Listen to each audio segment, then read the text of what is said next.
I've always been a really nostalgic person. For as long as I can remember, I've been collecting mementos of events in my life.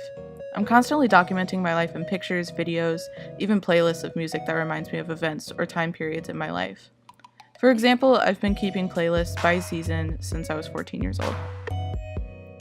I remember the first event that made me want to do this was a school-sponsored weekend trip to Washington, D.C. that I had gone on when I was in 8th grade.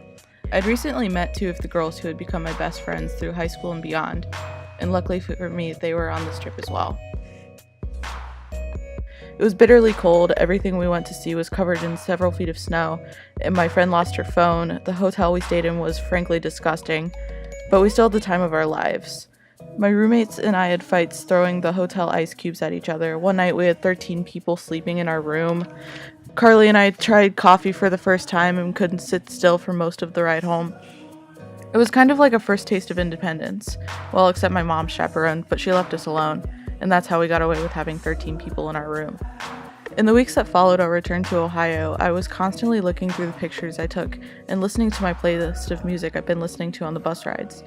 Everyone else seemed to have moved on, but I was sick with nostalgia. I just wanted to be there again. What was wrong with me? A year later, in my freshman year of high school, I picked up a copy of Stephen Chbosky's The Perks of Being a Wallflower.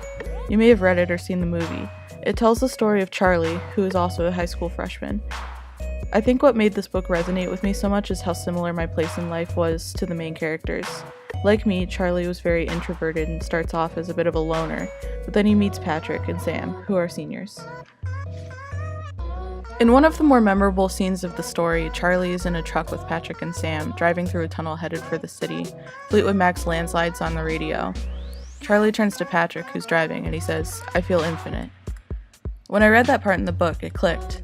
Yes, that is the feeling I was having in DC with my best friends, and that is the feeling I've had time and time again since. The friends I made on that trip 7 years ago are the same friends who comforted me when my parents got divorced, brought me donuts when my dog died, and, on a lighter note, came to visit me in New York for their fall break a few weeks ago. Of course I would appreciate these memories regardless, but I think I appreciate them more because I read The Perks of Being a Wallflower. Because I read The Perks of Being a Wallflower, I understand how important it is to cherish the infinite moments. The Perks of Being a Wallflower is the book that changed my life because it taught me about the importance of friendship.